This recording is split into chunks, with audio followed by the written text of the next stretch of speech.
ನೋಡಿ, ನೀವು ಯಾರೇ ಆಗಿರಿ ಸರ್, ನಮಗೆ ಕೆಲಸ ಆಗಬೇಕಷ್ಟೆ. ನೀವು ಮುಖ್ಯಮಂತ್ರಿ ಅವರ ಅಂಡ್ರಲ್ಲಿರಿ, ಪ್ರಧಾನಮಂತ್ರಿಯವರ ಅಂಡ್ರಲ್ಲಿರಿ, ನೀವು BJP ಆಗಿರಿ, ಕಾಂಗ್ರೆಸ್ ಆಗಿರಿ, ನಮಗೆ ಏನು ಬೇಕಾಗಿಲ್ಲ. ನೀವು ಯಾವನೇ ಆಗಿರಲಿ, ಅವ್ರ ಬಗ್ಗೆ ಮಾತಾಡಬೇಡ್ರಪ್ಪ ಅನ್ನೋ ನಮ್ಮ ಹತ್ರ ನೀವು ಅದಕ್ಕೆಲ್ಲ ಬರಬೇಡಿ. ಅಲ್ಲ ಸರ್, ನೀವು ಅವ್ರ ಬಗ್ಗೆ ಮಾತಾಡೋಂಗಿಲ್ಲ, ಆ ಜಾತಿ ಬಗ್ಗೆ ಮಾತಾಡೋಂಗಿಲ್ಲ, ಆಮೇಲೆ ಆ ಸಮುದಾಯದ ಬಗ್ಗೆ ಮಾತಾಡಬೇಡಿ, ನಮ್ಮ ಮುಖ್ಯಮಂತ್ರಿ ಬಗ್ಗೆ ಮಾತಾಡಬೇಡಿ, ನಮ್ಮ ಪ್ರಧಾನಮಂತ್ರಿ ಬಗ್ಗೆ ಮಾತಾಡಬೇಡಿ. ಅದೆಲ್ಲ ಖಂಡಿತವಾಗ್ಲೂ ನನ್ನ ಬಳಿಗೆ ತರಬೇಡಿ. ನಾವು ಮಾತಾಡೋದು ಜನಗಳ ಬಗ್ಗೆ ಮಾತ್ರ. ಜನಗಳ ಕೆಲಸ ಮಾಡಿಲ್ಲ ಅಂದರೆ ಯಾರನ್ನೂ ನಾವು ಕೇರ್ ಮಾಡಲ್ಲ, ಯಾರನ್ನೂ ಕೂಡ. ಜನ ಕೆಲಸ ಆಯಿತಾ, ಯಾರಿಗೂ ಸೆಲ್ಯೂಟ್ ಮಾಡೋದಕ್ಕೂ ಕೂಡ ನಾವು ಹಿಂದೇಟು ಹಾಕೋದಿಲ್ಲ. ಅಯ್ಯೋ ಅವ್ರಿಗೆ ಯಾಕೆ ಸೆಲ್ಯೂಟ್ ಮಾಡಲಿನೋ, ಯಾವನೇ ಆಗಿರಲಿ, ಯಾರು ಕೆಲಸ ಮಾಡ್ತಾರೆ ನಮಸ್ಕಾರನೇ ಅವರಿಗೆ, ಸೆಲ್ಯೂಟ್. ಕೆಲಸ ಮಾಡಿಲ್ವಾ, ಎಷ್ಟೇ ಪವರ್ಫುಲ್ ಅಧಿಕಾರಿ ಆಗಿರಲಿ, ನಮ್ಮನ್ನು ಇನ್ಫ್ಲುಯೆನ್ಸ್ ಮಾಡೋಕ್ಕಾಗಲ್ಲ. ಇದು ನಮ್ಮ ಕ್ರೆಡಿಬಿಲಿಟಿ, ಅದು ನಿಮ್ಗೆ ಗೊತ್ತಿದೆ. ಅದನ್ನು ನಾನು ಪದೇ ಪದೇ ಹೇಳ್ತಾ ಇದ್ದೆ. ನಾವು ಯಾವುದೋ ಒಂದು ಕಾರ್ಯಕ್ರಮ ಮಾಡಿದಾಗ 2 ಲಕ್ಷ 3 ಲಕ್ಷ 4 ಲಕ್ಷ 10 ಲಕ್ಷ ತನಕ ಯಾಕೆ ದುಡ್ಡು ಬಂದಿದೆ ಅಂದರೆ ನೀವು ನಂಬಿದ್ದೀರಿ. ಆ ನಂಬಿಕೆಯನ್ನು ಉಳಿಸ್ಕೋಬೇಕು. ಯಾವತ್ತು ಕೂಡ ನಮ್ಮ ಅಕೌಂಟ್ಗೆ ಹಾಕಿ ಅಲ್ಲಿಂದ ಹಾಕ್ತೀವಿ, ನೋ. ಹಾಗಂತ ಒಂದು ಟ್ರಸ್ಟ್ ಮಾಡಿ, ನೋ, ಮಾಡಲ್ಲ. ಟ್ರಸ್ಟಿಗಿಷ್ಟೆಲ್ಲ ಮಾಡಿಕೊಂಡು ನಮ್ಗೆ ಬೇಕಾಗಿಲ್ಲ. ಅದು ದೊಡ್ಡ ತಲೆನೋವು. ಅನೇಕರು ಹೇಳ್ತಾರೆ, ಸರ್ ಒಂದು ಟ್ರಸ್ಟ್ ಮಾಡಿ. ಗೊತ್ತಿದೆ ನಮಗೆ, ಟ್ರಸ್ಟ್ ಮಾಡಿದರೆ ಒಂದು 1.5 ಕೋಟಿ 2 ಕೋಟಿ ದುಡ್ಡು ಒಂದು ಅರೇಂಜ್ ಮಾಡೋದು ಬೇಡ. ಯಾಕೆ ಗೊತ್ತಾ, ಅಲ್ಲಿ ಮತ್ತೆ ಶುರುವಾಗುತ್ತೆ. ಅದಕ್ಕೊಂದು 20 ಜನ, ಅದಕ್ಕೊಂದು 4 ಜನ, ಅವನ ಮೈಂಡ್ ಸೆಟ್ಟು. ನಮ್ಗೆ ಗೊತ್ತಿದೆ, ನಾವು ಮಾಡೋದು ಕರೆಕ್ಟಾಗಿ ಮಾಡ್ತಾ ಇದ್ವಿ, ಕರೆಕ್ಟಾಗಿದೆ ಅನ್ನೋದು ಗೊತ್ತಿದೆ. ಒಂದು ವೇಳೆ ಕ್ಯಾಶ್ ಕೊಡುವಂಥ ಸಂದರ್ಭದಲ್ಲೂ ಕೂಡ ಸಂಬಂಧಪಟ್ಟ ವ್ಯಕ್ತಿಯನ್ನು ಇಲ್ಲಿ ಕರೆಸಿರ್ತೀವಿ, ಬರ್ರಪ್ಪ ಅವ್ರ ಹತ್ರನೇ ಕೊಡಿಯಪ್ಪ ಅಂತೇಳಿ. ಇಲ್ಲಿ ತನಕ ಇಲ್ಲ ತಾನೆ ಯಾವುದು ಕೂಡ. ಆದರೆ ಒಂದು 50 ರೂಪಾಯಿ ವಿಚಾರಕ್ಕೆ, 50 ರೂಪಾಯಿ ದೊಡ್ಡ ದುಡ್ಡೇನಲ್ಲ, ನನಗೆ ಗೊತ್ತಿದೆ 50 ರೂಪಾಯಿ ದೊಡ್ಡ ದುಡ್ಡೇನಲ್ಲ. ಆದರೆ ಕ್ರಮ ಇಸ್ ಕ್ರಮ. ಈಗ ನೀವು ಗ್ಯಾಸ್ ಸಿಲಿಂಡರ್ ತಗೊಂಬರೋವನಿಗೆ ಒಂದು 50 ರೂಪಾಯಿ 20 ರೂಪಾಯಿ ನಿಮ್ಮ ಇಷ್ಟಕ್ಕಿದ್ರೆ ಕೊಡಿ, ನಾನು ಬೇಡ ಅಂತ ಹೇಳಲ್ಲ. ಹಾಗಂತ ರೂಲ್ಸ್ ಇಲ್ಲ, ಅವನು ಫೋರ್ಸ್ ಮಾಡೋಂಗಿಲ್ಲ ನಿಮಗೆ. ಕೊಡ್ರಿ, ಇಲ್ಲ, ಕೊಡ್ಲೇ ಇಲ್ಲ.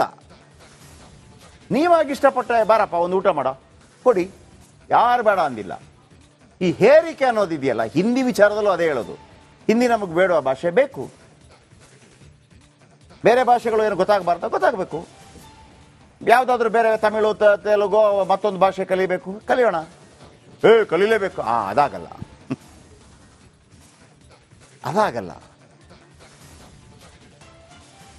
ಇಲ್ಲೂ ಕೂಡ ಅಷ್ಟೇ. 50 ರೂಪಾಯಿ ಯಾರೋ ಏನ್ರಿ ದೊಡ್ಡ 50 ರೂಪಾಯಿ ನೀವು ಹೇಳ್ತಿದ್ದೀರಿ, ಏನು ಇಷ್ಟು ಅದಕ್ಕೆ ಕೊಡ್ತೀರಿ, ಇದಕ್ಕೆ ಕೊಡ್ತೀವಿ. ನಿಜ, ನಮ್ಮ ಪ್ರೀತಿನೇ ತಗೊಳ್ಳಿ. ಈಗ ಎಷ್ಟೋ ಜನ ಈ ಕಸ ತಗೊಂಡೋಗೋರು ಏನಿರ್ತಾರೆ, ಅವರಿಗೊಂದು ಟೀ ಕೊಡ್ತಾರೆ. ಕೊಡಬಾರ್ದು ಅಂತ ನಾವು ಹೇಳ್ತಾ ಇಲ್ಲ, ಕೊಡಿ. ಅದು ಹೇಳಿದ್ನಲ್ಲ, ಗ್ಯಾಸ್ ಸಿಲಿಂಡರ್ ಯಾವತ್ತಾದ್ರೂ ಮಾಡಿದಿರ ನೀವು? ಗ್ಯಾಸ್ ಸಿಲಿಂಡರ್ ತೊಗೊಂಬಂದವನಿಗೆ ಒಂದು ಕಾಫಿ ಕುಡಿಯಪ್ಪ ಅಂತೇಳಿ. ಮಾನವೀಯತೆ ನಮ್ಮಲ್ಲೂ ಇರಬೇಕಿಲ್ಲ ಅಂತಲ್ಲ. ಏನೇ ಈ ಸ್ಟೋರಿ ಏನು ಮಾಡಿದ್ದೀವಿ, ಅಲ್ಲಿ ಸಂಪೂರ್ಣ ಪ್ರಾಬ್ಲಮ್ ಸಾಲ್ವ್ ಆಗಿದೆ. ನಂಬರ್ 1, ಗ್ರಾಮ ಪಂಚಾಯತಿ ಟೀಮ್ ಬಂದುಬಿಡುತ್ತೆ ನೋಡಿ. ಯಾವಾಗ ಶುರು ಮಾಡಿದ್ವೋ ಗ್ರಾಮ ಪಂಚಾಯತಿ ಟೀಮ್ ಎಂಟ್ರಿ ಯಾವತ್ತಾದ್ರೂ ನೋಡಿದ್ದೀರಾ? ಗ್ರಾಮ ಪಂಚಾಯತಿ ಟೀಮ್ ಈ ಥರ ಬರೋದು. ಏನು ವಿಷಯ ಹೇಳಿ, ಒಂದು ಸಣ್ಣ ವಿಷಯ, ಕಸಕ್ಕೆ ಕೂಲಿ ತಗೋತಾ ಇದ್ದೀರಿ. ಆದರೆ ಅಲ್ಲಿ ಅವರು ಅದನ್ನು ಭಾಳ ಚಾಲೆಂಜಿಂಗ್ ಆಗಿ ತೊಗೊಂಡ್ರು. ನಾನು ಆ ಹೆಣ್ಮಗಳಿಗೆ ಹೇಳಿದೆ, ನಾನು ನಿಮ್ಮನ್ನು ಅಂದರೆ ಯಾಕ್ರಿ ಮಾಡಿಲ್ಲ ಅಂತ ಕೇಳೋಕ್ಕೆ ಹೋಗಲ್ಲ. ಹೆಣ್ಮಗಳಿದ್ದೀರಿ, ಈಗೀಗ 33% ಹೆಣ್ಮಕ್ಳಿಗೆ ಸಿಗ್ತಾ ಇದೆ ಅವಕಾಶ. ಹೆಣ್ಣುಮಕ್ಕಳು ಒಮ್ಮೆ ಎಂಟ್ರಿ ಕೊಡಲಿ. ಯಾಕಂದರೆ ಹೆಣ್ಣುಮಕ್ಕಳು ಮ್ಯಾನೇಜ್ ಮಾಡುವಂಗೆ ಗಂಡು ಮಕ್ಕಳಿಂದಲೂ ಕೂಡ ಸಾಧ್ಯವಿಲ್ಲವಂತೆ. ಮನೆ ಮ್ಯಾನೇಜ್ ಮಾಡಿ ನೋಡೋಣ ನೀವು, ಢಮಾರ ಹೋಗ್ಬಿಡುತ್ತೆ ಮನೆ. ಅವ್ರು ಮ್ಯಾನೇಜ್ ಮಾಡ್ತಾರೆ, ಏನಿಲ್ಲದೆ ಇದ್ರು ಕೂಡ. ಅಷ್ಟೊಂದು ಶಕ್ತಿಯನ್ನು ಭಗವಂತ ಅವರು ಕೊಟ್ಟಿದ್ದಾನಂತೆ. ಸೊ ಹಾಗಾಗಿ ನಾವು ಪುರುಷ ಪ್ರಧಾನ ಸಮಾಜ ಆಗಿರೋ ಕಾರಣಕ್ಕಾಗಿ ನಾವು ತಲೆ ಮೇಲೆ ಕೊಂಬಿಟ್ಕೊಂಡಿದ್ದೇವೆ, ಬೇರೆ ವಿಚಾರ. ನೋಡಿ, ಅಲ್ಲಿ ಡಾಂಬರ್ ರಸ್ತೆಗೆ ಗುದ್ದಲಿ ಪೂಜೆ ಆಗೋಗ್ಬಿಡ್ತು. ಕಸ ತೆಗೆಯೋದು ಮಾತ್ರವಲ್ಲ, ಡಾಂಬರ್ ರಸ್ತೆ ಮಾಡ್ಕೊಡ್ತೀವಿ ಅಂತೇಳಿ. ಯಾವಾಗ ಜನಗಳನ್ನು ಈ ಅಧಿಕಾರಿಗಳು ಮತ್ತು ರಾಜಕಾರಣಿಗಳು ಸಮ್ಟೈಮ್ಸ್ ಏನು ಮಾಡ್ತಾರೆ ಗೊತ್ತಾ, ಜನಗಳಿಗೆ ಗೊತ್ತಿಲ್ಲ ಅಂತೇಳಿ ಯಾಮಾರಿಸ್ಬಿಡ್ತಾರೆ. ಅಲ್ಲೊಂದು ಗ್ರಾಮ ಸಭೆ ಅಂತ ಇರುತ್ತೆ. ಆ ಗ್ರಾಮ ಸಭೆ ಸಂದರ್ಭದಲ್ಲಿ ಅಲ್ಲೊಬ್ಬ ಹಿರಿಯ ಇರ್ತಾನೆ, ಇಲ್ಲ ಅಂತಲ್ಲ. ಅವನನ್ನು ರಾಜಕೀಯ ಪಕ್ಷದ ನಾಯಕರು ಅಡ್ಜಸ್ಟ್ ಮಾಡ್ಕೊಂಡಿರ್ತಾರೆ, ಹೇಳ್ಬಾರ್ಕಣ ಅಂತ ಅಂದ್ಬಿಟ್ಟು. ಆ ಹಿರಿಯರು ಕೂಡ ಒಂದು ಆಲೋಚನೆ ಮಾಡಬೇಕು, ನೀನು ಯಾವ ಪಾರ್ಟಿ ಹಾಳಾಗೋಗಿಲ್ಲ ನನಗೆ ಗೊತ್ತಿಲ್ಲ, ನಾನು ಊರು ಫಸ್ಟು. ನೀವು ದೇಶ ಕಾಯಬೇಕಾಗಿಲ್ಲ, ನೀವು ಸೈನಿಕನೇ ಆಗಬೇಕಾಗಿಲ್ಲ.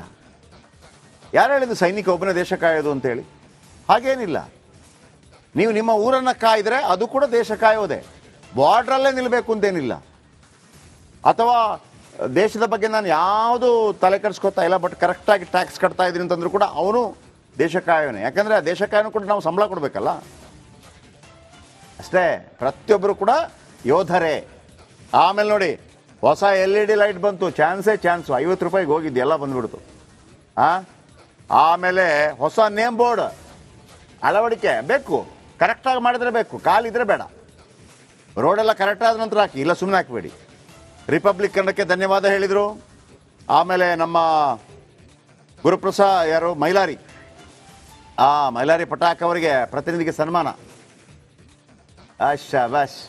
ಆಮೇಲೆ ನಮ್ಮ ಕ್ಯಾಮ್ರಾಮ್ಯಾನ್ ಗುರುಪ್ರಸಾದ್ ಹಿರೇಮಠ್.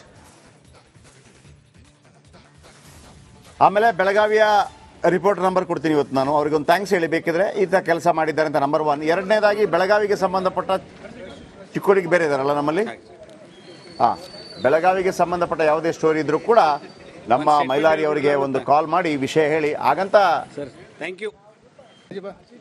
ಇನ್ನೊಮ್ಮೆ ಹೆಂಗಿರುತ್ತೆ ಅಂದ್ರೆ ನಾನು ನಂಬರ್ ಕೊಡ್ತೀನಿ. ಆಮೇಲೆ ಇನ್ನೊಂದು ಹೆಂಗಿರುತ್ತೆ ಅಂದ್ರೆ ನಾನು ನಂಬರ್ ಕೊಟ್ಟಿರ್ತೀನಲ್ವ ಮೈಲಾರಿ ಅವ್ರಿಗೆ ಒಂದು ಥ್ಯಾಂಕ್ಸ್ ಹೇಳಿ ಅಂತ. ಸಡನ್ ನನಗೊಂದು ಫೋನ್ ಬರುತ್ತೆ, ನೋಡಿ ಸರ್ ಫೋನ್ ಮಾಡಿದೆ ಎತ್ತುತ್ತಾನೆ ಇಲ್ಲ. ಎತ್ತೋಕೆ ನಿಮ್ಮ ಕೆಲಸಗಾರ ಅಲ್ಲ ನಾವು, ನೀವು ಅದನ್ನ ರಾಜಕಾರಣಿ ಕೇಳಬೇಕು. ಅದನ್ನ ಹೇಳ್ಬಿಡ್ತೀನಿ ನಾನು. ನಮ್ಮ ರಿಪೋರ್ಟರ್ಗಳನ್ನ ಹಂಗೆಲ್ಲ ಬಿಟ್ಕೊಡಲ್ಲ ನಾನು. ನಿಮಗೆ ಹೆಂಗೆ ಅಂತಂದ್ರೆ ನಾನು ನೋಡಿದ್ದೀನಿ, ಫೋನ್ ಮಾಡಿಬಿಡ್ತಾರೆ, ಸರ್ ನಮ್ಮ ಏರಿಯಾದಲ್ಲಿ ಒಂದಿದೆ ಅಂತ ಅಂದ್ಬಿಟ್ಟು. ಅಲ್ಲ ಸರ್ ಇನ್ನೊಂದು ಏರಿಯಾದು, ಸರ್ ಇಲ್ಲಿಗೆ ಬಂದೇ ಇಲ್ಲ ಅಂದರೆ ನನ್ನ ಏರಿಯಾ ಆದರೆ ಸಾಕು. ನಮ್ಮಷ್ಟು ಸೆಲ್ಫಿಶ್ ಇದಾರಲ್ಲ ಅಪ್ಪ, ಹಾಗೆಲ್ಲ ಇಲ್ಲ. ಸ್ವಲ್ಪ ಸಮಾಜಕ್ಕೂ ಕೊಡಿ ಏನಾದರೂ ನಿಮ್ಮ ಟೈಮನ್ನು. ಓಕೆ, ಮೈಲಾರಿ ನಮ್ಮ ಜೊತೆ ಮಾತಾಡ್ತಾ ಇದ್ದಾರೆ. ಮೈಲಾರಿ ಸೋನೆ ಪೇ ಸುಹಾಗ ಅಂತಾರೆ ಇದನ್ನು ಅಲ್ವಾ? ಹಿಂದಿ ಪದ ಕರೆಕ್ಟ್ ಆಗಿದ್ರೆ ಸೋನೆ ಪೇ ಸುಹಾಗ. ಸೊ ನೀವು ಆ ಭಾಗದವರಾಗಿದ್ದು ಸ್ವಲ್ಪ ವಿವರಿಸಿ ಹೇಳ್ಬಲ್ರಿ ಅಂತ. 50 ರೂಪಾಯಿ ವಿಚಾರಕ್ಕೆ ಬಂದಿದ್ದು ಎಲ್ಲವೂ ಸಿಕ್ಕಿಬಿಡ್ತು. ಜಬ್ ಭಗವಾನ್ ದೇತಾ ಇತ್ತೋ ಚಪ್ಪಟ್ ಪಾಡ್ಕೆ ದೇತಾ ಹಂಗಾಗಿದೆ. ಹೇಳಿ ಏನೇನೆಲ್ಲ ಆಯ್ತು? ಖಂಡಿತ ಜಯಪ್ರಕಾಶ್ ಶೆಟ್ಟಿ ಸರ್, ಪ್ರಮುಖವಾಗಿ ಏನು ಕಸ ವಿಂಗಡಣೆಗೆ ಇಲ್ಲಿ ವಿಸ್ತರಣೆ ಮಾಡೋದಕ್ಕೆ ಅಥವಾ ಕಸ ವಿಲೇವಾರಿಗಾಗಿ ಏನು ಸುಮಾರು ಅನಧಿಕೃತವಾಗಿ 50 ರೂಪಾಯಿ ಹಣವನ್ನು ತೆಗೆದುಕೊಳ್ತಿದ್ದಾರೆ ಅನ್ನೋ ಒಂದು ಮಾಹಿತಿ ರಿಪಬ್ಲಿಕ್ ಕನ್ನಡಕ್ಕೆ ಬರುತ್ತೆ. ಇದಾದ ನಂತರ ನಾವು ಕೂಡ ಅಲ್ಲಿ ಗ್ರಾಮಕ್ಕೆ ಹೋಗಿ ಆ ಬಗ್ಗೆ ಒಂದು ಸುದ್ದಿಯನ್ನು ಪ್ರಸಾರವನ್ನು ಮಾಡ್ತೀವಿ. ಆ ಸುದ್ದಿ ಪ್ರಸಾರ ಆಗ್ತಿದ್ದಂತೆ ಅವತ್ತೇ ಅಧಿಕಾರಿಗಳು ಅಲ್ಲಿ ಭೇಟಿ ನೀಡ್ತಾರೆ. ಇದರಲ್ಲಿ ಪ್ರಮುಖವಾಗಿ ಬೆಳಗಾವಿಯ ಜಿಲ್ಲಾ ಪಂಚಾಯತ್ CO ಅವರು ಏನು ಖಡಕ್ ಆದಂಥ ವಾರ್ನಿಂಗ್ ಅನ್ನು ಕೊಡ್ತಾರೆ. ಮತ್ತು ಇದರಲ್ಲಿ 50 ರೂಪಾಯಿ ಸಂಗ್ರಹ ಏನು ಮಾಡ್ತೀವಿ ಇದಕ್ಕೆ ಏನು ಟರಾವನ್ನು ಮಾಡಿಲ್ಲ ಮತ್ತು ಯಾವುದೇ ರೀತಿಯಾದಂತಹ ಗ್ರಾಮ ಸಭೆ ಆಗಲಿ ಅಥವಾ ಜನರ ಅಭಿಪ್ರಾಯವನ್ನು ಕೂಡ ಸಂಗ್ರಹ ಮಾಡಲಿಲ್ಲ. ಹಾಗಾಗಿ ಜನ ಕೂಡ ಇದಕ್ಕೆ ವಿರೋಧವನ್ನು ಮಾಡ್ತಿದ್ರು ಮತ್ತು ಯಾರು ಹಣವನ್ನು ಕೊಡೋದಿಲ್ಲ ಅಂಥವರ ಕಸವನ್ನು ಅಲ್ಲೇ ಎಸೆದು ಹೋಗ್ತಿದ್ರು ಅನ್ನೋ ನಿಟ್ಟಿನಲ್ಲಿ ರಿಪಬ್ಲಿಕ್ ಕನ್ನಡ ಏನು ಒಂದು ಸುದ್ದಿ ಪ್ರಸಾರ ಮಾಡಿತ್ತು. ಜೊತೆಗೆ ಅದೇ ಸುದ್ದಿಯಲ್ಲಿ ಏನು ಗ್ರಾಮಸ್ಥರು ಕೂಡ ಒಂದು ಹಲವು ಬೇಡಿಕೆಗಳನ್ನು ನಮ್ಮ ಮುಂದೆ ಇಟ್ಟಿದ್ರು. ಇಲ್ಲಿ ಸಾಕಷ್ಟು ಸಮಸ್ಯೆಗಳೇ, ವಿದ್ಯುತ್ ಲೈಟನ್ನು ಹಾಕಿಲ್ಲ ಮತ್ತು ರಸ್ತೆಯನ್ನು ಮಾಡಿಲ್ಲ ಅನ್ನೋ ಒಂದು ಗಮನಕ್ಕೆ ತಂದಿದ್ರು. ಈ ಬಗ್ಗೆ ನಾನು ಕೂಡ ಬೆಳಗಾವಿಯ ಜಿಲ್ಲಾ ಪಂಚಾಯತ್ CO ಅವರಿಗೆ ಈ ರೀತಿ ಸಮಸ್ಯೆ ಇದೆ ಅನ್ನೋ ನಿಟ್ಟಿನಲ್ಲಿ ಮಾಹಿತಿಯನ್ನು ಕೊಟ್ಟಿದ್ದೆ. ಇದಾದ ನಂತರ ಅಲ್ಲಿ ಸ್ಥಳಕ್ಕೆ ಏನು ಜಿಲ್ಲಾ ಪಂಚಾಯತಿಯ ನಗರಾಭಿವೃದ್ಧಿ ಇಲಾಖೆಯವರು ಹೋಗಿ ಭೇಟಿ ನೀಡ್ತಾರೆ. ಅಲ್ಲಿರುವಂಥ ಸ್ಥಳೀಯರ ಮಾಹಿತಿಯನ್ನು ಕೂಡ ಕಲೆ ಹಾಕ್ತಾರೆ. ಅಲ್ಲಿರುವಂಥ ಸಮಸ್ಯೆಗಳನ್ನು ಖುದ್ದಾಗಿ ಆಲಿಸುವ ಕೆಲಸವನ್ನು ಮಾಡ್ತಾರೆ. ಸದ್ಯ ಈಗಾಗಲೇ ಅಲ್ಲಿ ಕಸ ವಿಂಗಡಣೆ ಏನು ಹಣವನ್ನು ತೆಗೆದುಕೊಳ್ತಾ ಇದ್ರು, ಆ ಹಣಕ್ಕೆ ಸುಮಾರು 50 ರೂಪಾಯಿ ತೆಗೆದುಕೊಳ್ತಾ ಇದ್ರು. ಹಣವನ್ನು ನಾವು ಇದು ನಮ್ಮ ಮೈಲಾರಿ ಪತಾಕ್ ಅವರ ನಂಬರ್, ನಮ್ಮ ಬೆಳಗಾವಿ ಪ್ರತಿನಿಧಿ. ನೀವು ಕೇಳ್ತಾ ಇರ್ತೀರಿ ಸರ್ ನಂಬರ್ ಕೊಡಿ ಅಂತೇಳಿ. ಆಮೇಲೆ ಗುರುಪ್ರಸಾದ್ ನಂಬರ್ ಫೋಟೋನು ಹಾಕಿ.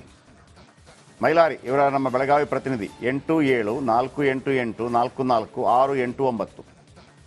ಈ ಸ್ಟೋರಿ ಮಾಡಿರೋದು ಇವರಿಬ್ಬರು. ಆಮೇಲೆ ಮೈಲಾರಿ ಅವರ ನಂಬರ್ ಯಾಕೆ ಕೊಡ್ತಾ ಇದ್ದೀನಿ ಅಂತಂದರೆ, ಮೈಲಾರಿ ಅವರ ನಿಮ್ಮ ಬೆಳಗಾವಿಯಲ್ಲಿ ಇಂಥ ಸುದ್ದಿಗಳಿದ್ದರೆ ಅವರನ್ನು ಸಂಪರ್ಕ ಮಾಡಿ. ಆಮೇಲೆ ಇಂಥ ಒಂದು ಸುದ್ದಿ ಮಾಡಿ ಅದಕ್ಕೊಂದು ಅಲ್ಲಿ ಜನರಿಗೆ ಹೆಲ್ಪ್ ಮಾಡಿದ್ದಕ್ಕೆ ನಿಮ್ಗೆ ಅನಿಸಿದ್ರೆ ಥ್ಯಾಂಕ್ಸ್ ಹೇಳಬೇಕು ಅಂತ ಅನಿಸಿದ್ರೆ ಅವ್ರಿಗೊಂದು ಥ್ಯಾಂಕ್ಸ್ ಮಾಡಿ. ಇದು ಗುರುಪ್ರಸಾದ್ ಹಿರೇಮಠರು ಕ್ಯಾಮ್ರಾಮ್ಯಾನು, ಮೈಲಾರಿ ಪ್ರತಿನಿಧಿ. ಆ ನಂಬರ್ ಸ್ವಲ್ಪ ದೊಡ್ಡದು ಮಾಡ್ರು. ಮೈಲಾರಿ ಪ್ರತಿನಿಧಿ 874888444689. ಓಕೆ, ಇವ್ರಿಗೊಂದು ಥ್ಯಾಂಕ್ಸ್ ಹೇಳ್ಬೋದು.